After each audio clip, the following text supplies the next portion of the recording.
पद्मा और रमेश अपने घर से निकाले जा चुके थे। अब वो लोग अपनी बुआ के घर रहने आ गए थे। आइए जानते हैं क्या हुआ था उनके साथ। पद्मा, हम अब अपने घर से निकाल दिए गए हैं। हमारी सारी जमीन और जायदाद उस साहूकार ने हड़प ली है, लेकिन हम उसे छुड़ा जरूर लेंगे। जी सही कह रहे हैं आप। हम मेहनत मजदूरी करेंगे और अपने सारे पैसे चुका देंगे और अपना घर और अपनी ज़मीन वापस ले लेंगे। बस आप अपने आप पे भरोसा रखिए। वहाँ उनकी बुआ जी भी आ जाती है। पद्मा, रमेश, तुम दोनों जब तक चाहो यहाँ रह सकते हो। ये तुम्हारी बुआ का ही घर है बेटा, इसे अपना घर भी समझो। दुख सुख तो हमारी जीवन में चलता ही रहता है, बस हमें कभी हार नहीं मानना है और इससे लड़ना है। बुआ जी की ये बातें सुनकर उनके अंदर बहुत हिम्मत आती है। रमेश के ज्यादा पढ़ा लिखा ना होने के कारण उसे कोई अच्छी नौकरी नहीं मिली। गांव में छोटे मोटे काम मिलते, वो करके ही वो अपना घर चला रहा था। पद्मा भी सिर्फ घर के काम ही जानती थी, लेकिन खाना वो बहुत अच्छा बनाया करती। वहीं बुआ जी उनकी बेटी को पढ़ाया लिखाया करती और उसके स्कूल की फीस भी बुआ जी ही भर रही थी। बस इसी तरह वे लोग अपनी जिंदगी गुजार रहे थे। लेकिन रमेश हमेशा दुखी रहता, क्योंकि वो अपने परिवार के लिए ज्यादा कुछ कर नहीं पा रहा था। रमेश को परेशान हुआ देख पद्मा पूछती है, मैं आपको कुछ दिनों से बहुत ही ज़्यादा परेशान देख रही हूँ। बताइए ना, क्या बात है? आप हर वक्त इतने परेशान क्यों रहते हैं?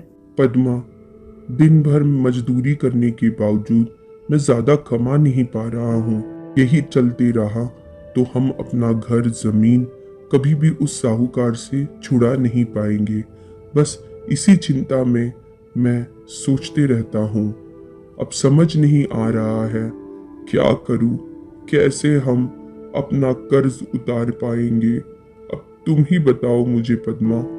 जी सब कुछ ठीक हो जाएगा, आप मुझ पे विश्वास रखिए। अपने पति को सांत्वना देने के बाद पद्मा भी बहुत चिंता में रहने लग गई थी, क्योंकि वो भी जानती थी कि हालात इतने आसानी से ठीक नहीं होंगे। उन्हें कुछ ना कुछ तो करना ही पड़ेगा। तभी बुआ जी उसके पास आती है। क्या बात है पद्मा, आजकल रमेश और तुम बहुत ही ज्यादा चिंता में दिखाई दे रहे हो। बुआ जी के इस तरह पूछने पर पद्मा पूरी बात उन्हें बता देती है, किस तरह वो और रमेश पैसों का इंतजाम नहीं कर पा रहे हैं और दिन और रात उन्हें यही चिंता सताए जा रही है। बुआ जी पद्मा की सारी बातें सुन रही थी, लेकिन उनके पास उसके सभी प्रश्नों का जवाब था। बिटिया, मेरे पास इन सब चीज़ों का एक उपाय है। क्यों ना तुम अपना कोई व्यापार शुरू करो, जिससे तुम दोनों अच्छी कमाई कर पाओ।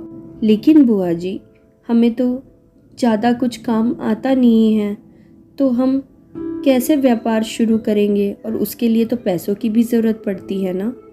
गांव में तुम्हारे भाई की एक दुकान है, क्यों ना वहां जाकर एक बार उससे बात करके देख लो, शायद वो तुम्हारी मदद कर दे। उसी गांव में पद्मा के भाई की एक छोटी सी दुकान थी। पद्मा वहां जाती है। एक बार भैया से बात करके देखती हूँ, शायद मेरी मदद कर दे। पद्मा, तुम मेरे गांव में यहाँ कब आई और अचानक मेरी दुकान पे आना पड़ गया? तब पद्मा सारी बात अपने भैया को बताने लगती है कि किस तरह साहूकार ने उनकी ज़मीन जायदाद उनसे हड़प ली और मजबूरी में दूसरे गांव आकर वो लोग बुआ जी के घर रहने लगे। बहन, तुम इतनी परेशानी में थी पर अपने भाई से जरा मदद नहीं ली। चलो कोई बात नहीं, लेकिन मेरे पास एक ठेला है जो मैं तुम्हें दे देता हूँ। वहां तुम अपने खाने पीने की कोई दुकान लगा लेना और कुछ पैसे भी रख लो। ये पैसे तुम्हारे काम आएंगे खाने पीने की सामग्री लेने के लिए।